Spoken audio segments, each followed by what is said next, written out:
இந்த சர்க்கரை மிகையினால் வர்ற பக்க விளைவுகளில் மிக முக்கியமாக டயாபெட்டிக் நியூரோபதி அப்படின்னு சொல்லுவோம். இதனுடைய சிம்டம்ஸ் என்னன்னு பார்த்தீங்கன்னு சொன்னால், அதாவது எக்ஸ்ட்ரிமிட்டிஸ், அதாவது அப்பர் எக்ஸ்ட்ரிமிட்டிஸ், லோயர் எக்ஸ்ட்ரிமிட்டிஸ். ஒவ்வொரு முறை சாப்பிடுகின்ற பொழுதும் நம்ம உணவுல எலுமிச்சை சாறு கொஞ்சம் கல் உப்பு கலந்து நீங்க அதை சாப்பிடணும். 4 இட்லி சாப்பிட்டீங்கன்னு வச்சுக்குவோம். இப்போ 3 இட்லி சாப்பிட்டீங்க, இந்த அரை இட்லியில கொஞ்சோண்டு எலுமிச்சை சாறையும் கொஞ்சம் கல்லுப்பையும் கலந்து நீங்கள் அதை சாப்பிட்றணும். இந்த அலோபதி முக்கியமா, அகுபஞ்சர் முக்கியமா, வர்மம் முக்கியமா, சித்தா முக்கியமா, ஆயுர்வேதம் முக்கியம் கிடையாது. உடலும் உயிர் தான் முக்கியம். ஆகையினால நீங்கள் 10 பேரை குணப்படுத்த வேண்டிய அவசியம் கிடையாது. ஒருத்தருக்கு கெடுதல் பண்ணிடக்கூடாது. அதான் நம்முடைய கான்செப்டாக இருக்கணும். டயாபெட்டிக் நியூரோபதினால ஸ்டிச்சிங் போய் இங்கெல்லாம் மதமதத்து போயிடும், காலையில் மதமத்து போயிடும், அப்படியே பண்ணிட்டு இருப்பாங்க, இப்படி பண்ணிட்டு இருப்பாங்க.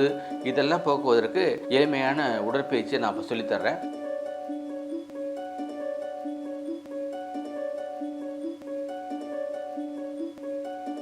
ஹெல்த் கஃபே தமிழ் நேயர்களே வணக்கம். இன்னைக்கு நம்ம என்ன பார்க்கணும்னு சொன்னால், டயாபெட்டிக் நியூரோபதி அப்படின்னு பார்க்க போகிறோம். சர்க்கரை மிகை நிலை, அது வருவதற்கு காரணங்கள் என்ன அப்படிங்கிறத நம்ம இந்த சேனலில் நம்ம நிறைய பேசியிருக்கோம். இப்போ இந்த சர்க்கரை மிகையினால் வர்ற பக்க விளைவுகளில் மிக முக்கியமாக டயாபெட்டிக் நியூரோபதி அப்படின்னு சொல்லுவோம். இதனுடைய சிம்டம்ஸ் என்னன்னு பார்த்தீங்கன்னு சொன்னால், அதாவது எக்ஸ்ட்ரிமிட்டிஸ், அதாவது upper extremities, lower extremities. Upper எக்ஸ்ட்ரிமிட்டிஸ்னா 2 கைகள், லோயர் எக்ஸ்ட்ரிமிட்டி 2 கால்கள். இதில் ஏற்படுற மதமதப்பு, அடுத்து பிரீக்கிங் பெயின், அதாவது ஊசி குத்துவது போன்ற வலி, உணர்வின்மை. அதே மாதிரி காலில் பார்த்தீங்கன்னு சொன்னால் அந்த நம்னஸ் இருக்கும், அதாவது மதமதப்பு இருக்கும், ஸ்டிச்சிங் பெயின் இருக்கும். அதாவது ஸ்டிச்சிங் பெயினா ஊசி குத்துறது போன்ற வலி இருக்கும். இதில் பார்த்தீங்கன்னு சொன்னால் கால்கேனியல் ஸ்பர், குதிகால் வலி இருக்கும். நடக்கிறதே உங்களுக்கு சிரமமாக இருக்கும். இரவிலேயோ அல்லது உட்கார்ந்து எந்திரிச்சாலோ பார்த்தீங்கன்னு சொன்னால் அவங்களுக்கு தடுமாறுவாங்க, அதிகமான வலி இருக்கும். அப்போ சிவத்தை பிடிச்சிட்டு தான் நடப்பாங்க. அந்த அளவுக்கு இந்த டயாபெட்டிக் நியூரோபதியினுடைய சிம்டம்ஸ் இருக்கும். இதில் எப்படி ஓவர் கம் பண்ணுறது அப்படிங்கிறத நம்ம பார்க்க போகிறோம். இதுலேருந்து எப்படி நம்ம நாமே சுகப்படுத்திக்கிறது, குணப்படுத்திக்கிறது அப்படிங்கிறத பார்க்க போகிறோம். நீங்கள் சக்கரை நோயிலிருந்து கொஞ்சம் கொஞ்சமாக வெளியில் வருவதற்கு உள்ள டிப்ஸை சொல்கிறேன். இது என்ன கேட்டீங்கன்னு சொன்னால், நீங்கள் ஒவ்வொரு முறை சாப்பிடுகின்ற பொழுதும் நம்ம உணவில் எலுமிச்சை சாறு கொஞ்சம் கல் உப்பு கலந்து நீங்கள் அதை சாப்பிடணும். 4 இட்லி சாப்பிட்டீங்கன்னு வச்சுக்குவோம். இப்போ 3 இட்லி சாப்பிட்டீங்க, இந்த அரை இட்லியில் கொஞ்சோண்டு எலுமிச்சை சாறையும் கொஞ்சம் கல்லுப்பையும் கலந்து நீங்கள் அதை சாப்பிட்றணும். இல்லை அது எனக்கு பிடிக்காது அப்படின்னு சொன்னால், நீங்கள் இதை முடித்த உடனே ஒரு கிளாஸில் எலுமிச்சை சாறு போட்டுக்கிறங்க, கொஞ்சம் கல் உப்பு போட்டு அதை கலந்து குடிச்சுக்கிறங்க. 3 வேளையும் குடிச்சுக்கணும். எக்காரணத்தை கொண்டும் நீங்கள் இந்த டெஸ்ட் பண்ணாமல் அதை குறைக்கக்கூடாது. மாத்திரையுடைய அளவை, இந்த மாத்திரை அளவு என்ன நீங்கள் பரிந்துரை செஞ்சுருக்காங்களோ அந்த மாத்திரை அளவை நீங்கள் எடுத்துக்கிட்டே இருக்கணும். எடுத்துக்கிட்டு இதையும் பண்ணிக்கணும். அப்போ உங்களுக்கு கொஞ்சம் கொஞ்சமாக குறைஞ்சிட்டு வர்றதுக்கு வாய்ப்புகள் அதிகமாக இருக்குது. அந்த மாதிரி சமயத்தில் என்ன பண்ணலாம், நீங்கள் மருத்துவனுடைய ஆலோசனையின்படி அந்த ஆங்கிலம் கொஞ்சம் கொஞ்சமாக குறைச்சிக்கலாம். எக்காரணத்தை கொண்டும் மருந்து மாத்திரை உடனே நிறுத்தக்கூடாது. இதில் சிலவங்க சொல்லுவாங்க, உடல் பார்த்துக்கிறோம் இறைவன் பார்த்துக்கிறோம்னு சொல்லுவாங்க. ரொம்ப தப்பு. ஏன்னா உடல் பார்த்து ஏன் வெள்ளால் பார்த்துக்கல, அது பார்த்த முதலான உங்களுக்கு நோய் வந்துச்சு. எல்லாம் உள்ள இறைவன் இருக்கிறான். அவர் சரி அண்ணாதுரைக்கு இவ்வளோ பிபி இருக்குது, இவ்வளோ சுகர் இருக்குது, இதை கொஞ்சம் குறைச்சாகணும். இவருக்கு இந்த கார்த்திக்கு இவ்வளோ சுகர் இருக்குது, பிபி இருக்குது, குறைச்சானா தான் ஒரு வேலை, நீங்கள் தான் பார்த்துக்கணும். ஆகையினால நீங்கள் மருத்துவனுடைய ஆலோசனை இல்லாமல் மருந்து மாத்திரை நிறுத்தாதீங்க.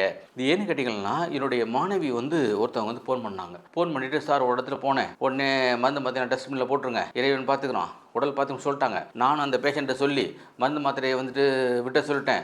பார்த்திங்கன்னா சர்க்கரையுடைய அளவு அதிகமாகி அவங்க ஹோமோ ஸ்டேஜுக்கு போகிற அளவுக்கு வந்துட்டாங்க. அப்போ என்ன பண்ண தெரியலை, எதுலேருந்து தப்பிக்கணும்னு தெரியலை அப்படின்னு சொன்னாங்க. அப்புறம் நான் சொன்னேன் இல்லையா டிப்ஸு, அந்த டிப்ஸை சொல்லி அவங்கள கொஞ்சம் கொஞ்சமாக அதை திருப்பி மருந்து மாத்திரையை கொஞ்சம் சேர்க்க சொல்லி மருந்து அந்த நோயாளியை குணப்படுத்தணும். அதனால நீங்கள் தயவு செஞ்சு, நம்மளுக்கு சிஸ்டம் முக்கியம் கிடையாது. அதாவது அலோபதி முக்கியமா, அகுபஞ்சர் முக்கியமா, வர்மம் முக்கியமா, சித்தா முக்கியமா, ஆயுர்வேதம் முக்கியம் கிடையாது. உடலும் உயிர் தான் முக்கியம். ஆகையினால நீங்கள் 10 பேரை குணப்படுத்த வேண்டிய அவசியம் கிடையாது. ஒருத்தருக்கு கெடுதல் பண்ணிடக்கூடாது. அதான் நம்முடைய கான்செப்டாக இருக்கணும். தயவு செஞ்சு நீங்கள் மருத்துவனுடைய ஆலோசனை இல்லாமல் மருந்து மாத்திரையை குறைக்கவே கூடாது. நான் சொல்கிற ஹோம் ரெமிடிஸ் எடுத்துகிட்டு படிப்படியாக குறைச்சிக்கலாம், தப்பு கிடையாது. உடனே விட்டுறக்கூடாது.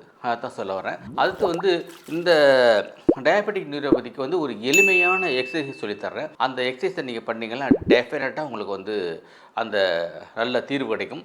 அதை நீங்கள் பண்ணி பாருங்கள். இந்த ஹோம் ரெமடிஸ் சொன்னோம் இல்லையா, அதோட உணவு மேலாண்மை வெரி வெரி இம்பார்ட்டன்ட். உணவு மேலாண்மை என்று சொன்னால், நீங்கள் எப்படி என்ன சாப்பிட்றீங்க அப்படிங்கிறத உணவு மேலாண்மை. நீங்கள் லோ கார்போஹைட்ரேட் மிக குறைவாக எடுத்துக்கொள்ள வேண்டும். இந்த கார்போஹைட்ரேட்களே மாவுச்சத்து, அது கூட இயற்கையாக உணவாக இருக்க வேண்டும். அது மாதிரி பார்த்துருங்க. இன்றைக்கி நம்ம சந்தையில் கிடைக்குது இல்லையா, அந்த அரிசியெல்லாம் வந்து பார்த்திங்கன்னா பட்டை தீட்டப்பட்ட அரிசி. 99.9% வந்து அதில் வந்து கெட்ட கார்போஹைட்ரேட், அதுக்கு நல்ல நல்ல கார்போஹைட்ரேட் கிடையாது. அந்த காலத்தில் நம்முடைய முன்னோர்கள், நம்முடைய அப்பா அம்மா சாப்பிட்ட கார்போஹைட்ரேட் வேறு, அந்த அரிசி வேறு, அந்த மாவு வேறு. அந்த அரிசியில் வந்து பார்த்திங்கன்னா அதை நெல்லை வச்சு, அண்டாவில் நெல்லை வச்சு அதை மில்லில் கொண்டு அதை அரைச்சி கொண்டு வருவாங்க. அந்த அரிசியினுடைய கவரில் பார்த்திங்கன்னா கால்சியம், மேக்னீசியம் இது மாதிரி போன்ற எண்ணற்ற உயிர் சத்துக்கள் இருக்கும்.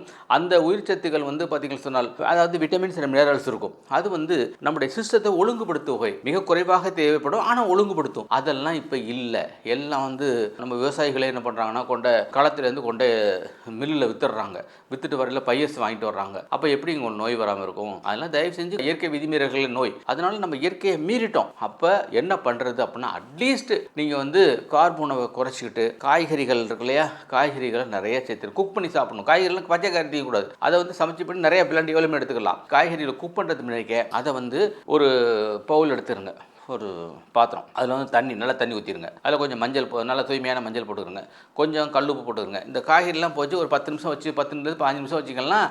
அந்த எல்லாம் அந்த உள்ள கிருமிகள், அந்த பெஸ்டிசைடு, அதாவது உரம், பூச்சிமருந்து எல்லாம் செயலிழந்து போயிடும். அதுக்கு பிறகு எடுத்து குக் பண்ணிங்கன்னா ஆரோக்கியம் கிடைக்கும். இதெல்லாம் பண்ணணுமா அப்படின்னா, நம்ம ஆரோக்கியம் வேணும்னா டெஃபினட்டாக பண்ணித்தான் ஆகணும். நம்ம ஆஸ்பத்திரியில் போய் வரிசையில் நிற்கணும் இல்லையா, அதோட இது ஒன்றும் இந்த நேரம் ஒன்றும் ஒரு பெரிய இது கிடையாது. அதனால தயவு செஞ்சு இது மாதிரி பண்ணி அதை குக் பண்ணிக்கிறங்க. பண்ணி நிறையா குக் பண்ணி நிறைய வந்து இது மாதிரி காய்கறிகளை நிறைய சேர்த்துக்கிறங்க. பழங்கள் சேர்த்துக்கணும். பழங்களே எல்லா பழமும் சேர்த்துக்கூடாது. பழம் காய்கறிகளை பச்சை சாப்பிட்றது வந்து கொய்யாக்காய் நிறையா அன்லிமிட், வெள்ளரிக்காய் அன்லிமிட், ஆப்பிள் அரை, இதை வந்து எடுத்துக்கலாம். ஸோ இந்த சாதத்தில் வந்து நம்ம எலுமிச்சம்பழம் போடச்சோம்ல, அது வந்து சிட்ரிக் ஆசிட் மிகையாக இருக்கிறது. அந்த சிட்ரிக் ஆசிட் வந்து நியூட்ரலைஸ் பண்ணும். அந்த கார்போஹைட்ரேட் நியூட்ரலைஸ் பண்ணி அதிகமாக சேர விடாமல் தடுக்கிற தன்மை இருப்பதனால தான் அதை வந்து நாங்கள் அதை போட சொன்னோம். அதை போட்டிங்கன்னா கொஞ்சம் நல்ல ரிசல்ட் கிடைக்கும். படிப்படியாக உங்களுக்கு அந்த நீங்கள் சுகம் பெறுவதை, நீங்கள் ஆரோக்கியம் பெறுவதை வந்து நீங்கள் உணர்வீர்கள். இதை வந்து முறைப்படி பயின்ற அக்குபஞ்சர் நிபுணர்கள், வருமக்கலை நிபுணர்கள்ட்ட நீங்கள் வந்து ட்ரீட்மெண்ட் பண்ணி அந்த சர்க்கரை அளவை வந்து குறைச்சி. நண்பர்களே, நான் வந்து உங்களுக்கு ப்ரூஃப் கூட தர முடியும். 30 நாட்களில் இந்த சர்க்கரையினுடைய அளவை இயல்பு நிலையை கொண்டு வந்தேன். அந்த அக்குபஞ்சர் நீடில் பண்ணியாச்சு, அக்குபஞ்சர் டச்சு தெரப்பி பண்ணியாச்சு, நீடில் பண்ணிட்டு திருப்பி வந்து உணவு மேலாண்மை அவங்களை பரிந்துரை பண்ணேன். வந்து 30 நாள் கழித்து பார்த்தாக்க நார்மல் வந்து. அவங்களுடைய கணவர் வந்தார். அவர்கிட்ட கேட்டேன், என்னங்க எப்படிங்க அவங்க மிஸ்ஸஸ் இருக்காங்க, டயபெட்டிக்கில் எப்படி இருக்குன்னு கேட்டேன். Sir normal sir. நோ, வார்த்தைகள் சொல்லக்கூடாது, நீங்கள் வந்து திருப்பி ரிப்போர்ட் எடுத்துகிட்டு வாங்க அப்படி சொன்னேன். போய் ரிப்போர்ட் எடுத்து வந்து பார்த்தாக்கனாக்க நார்மலை. பாருங்கள், அந்த சர்க்கரை நோய்க்கு வந்து வாழ்க்கை எல்லாம் மருந்து மாத்திரை சாப்பிட வேண்டும் நிலையை மாற்றி அந்த உணவு மேலாண்மை, உணவு எப்படி சாப்பிடணும் அப்படிங்கிறத, எப்படி சமைக்கணும், எப்படி சாப்பிடணும் அப்படிங்கிறத அவங்க பரிந்துரை செய்ததன் மூலமாகவே அவங்களுக்கு வந்து இந்த நோயை குணப்படுத்தணும். இந்த சர்க்கரை வியாதினால் வர பக்க விளைவுகள் இருக்கு இல்லையா, அது கண்ணு கொஞ்சம் மங்களா தெரியும், ஹேர் ஃபாலிங் இருக்கும், ப்ளஸ் வந்து ஸ்கின்லாம் வறண்டு போயிடும், அந்த மினுமுணுப்பு தன்மை போயிடும், ப்ளஸ் ஜாயிண்ட் பெயின் இருக்கும், குதிக்கால் வலி இருக்கும், நடப்பதில் சிறப்பு இருக்கும். இந்த டயாபெட்டிக் நியூரோபதினால ஸ்டிச்சிங் பெயின் இங்கெல்லாம் மதமதத்து போயிடும், காலையில் மதமத்து போயிடும், அப்படியே பண்ணிகிட்டு இருப்பாங்க, இப்படி பண்ணிகிட்டு இருப்பாங்க. அது இதெல்லாம் போக்குவதற்கு எளிமையான உடற்பயிற்சியை நான் இப்போ சொல்லித்தர்றேன். இங்கே பாருங்கள், வெரி சிம்பிள். இது இவ்வளோதான். இதே மாதிரி நம்முடைய டோஸ் இருக்கு இல்லையா, அந்த விரல்களுடைய கடைசி எல்லை வந்து நல்லா பூமியில் படணும். நல்லா அழுத்தம் கொடுத்து இப்படி பண்ணிக்கிறங்க. அப்படி பண்ணிங்கன்னு சொன்னால் ஆட்டோமேட்டிக்காக உங்களுக்கு நல்லாயிருக்கும். அடுத்து வந்து பாருங்கள், அவ்வளோதான். இப்போ இது பண்ணையில் நல்லா மூச்சை உள்ளே இழுத்து விடணும். இப்போ இப்படி மேலே போயில மூச்சு இழுத்துருங்க, கீழே வரல விட்டுருங்க. இது மாதிரி பண்ணிக்கிறங்க. இங்கே பாருங்கள், இது வந்து இவ்வளோ தான். மூச்சை நல்லா இழுத்துக்கிட்டு விட்டுடலாம் இப்படி. அப்போ லங்ஸ் கெப்பாசிட்டி உங்களுக்கு நல்லா ரிசல்ட் கிடைக்கும். இது ஹார்ட் நல்லா பலப்படும். ஸோ இது மாதிரி பண்ணிக்க வேண்டியது தான். ஓகேவா? இது டயபெட்டிக் நியூரோபதிக்கான சிறப்பான ஒரு உடற்பயிற்சி முறை. இதை செஞ்சு பார்த்துட்டு நீங்கள் கமெண்ட் பாக்ஸ் பண்ணுங்கள். ரொம்ப ஹாப்பியாக ஃபீல் பண்ணுவீங்க. இதை வந்து உங்கள் நண்பர்களுக்கும், தோழர்களுக்கும், உறவினர்களுக்கும் அனுப்பி அவங்களும் இந்த காணொலியை பயன்பெற வேண்டும், அவர்களும் இதை செய்ய வேண்டும். உங்களுக்கு ஒருவேளை மருத்துவ உதவி தேவைப்பட்டால் இங்கே கீழே வந்து டிஸ்கிரிப்ஷனில் வந்து என்னுடைய ஃபோன் நம்பர் கொடுத்துருக்காங்க. அந்த ஃபோன் நம்பரை நீங்கள் தொடர்பு கொள்ளலாம். நீங்கள் சிகிச்சை மேற்கொள்ள வேண்டும் என்று சொன்னால் சென்னை, பட்டுக்கோட்டை, நெய்வேலி அப்பாயின்மெண்ட் ஃபிக்ஸ் பண்ணிட்டு தான் வரணும் என்று கேட்டுக்கொள்கிறேன். இந்த வீடியோ உங்களுக்கு பிடிச்சிருந்தா லைக் பண்ணுங்க, ஷேர் பண்ணுங்க, கமெண்ட் பண்ணுங்க. மறக்காம ஹெல்த் கஃபே தமிழ் சேனலை சப்ஸ்கிரைப் பண்ணிட்டு பெல் பட்டனை கிளிக் பண்ணிடுங்க.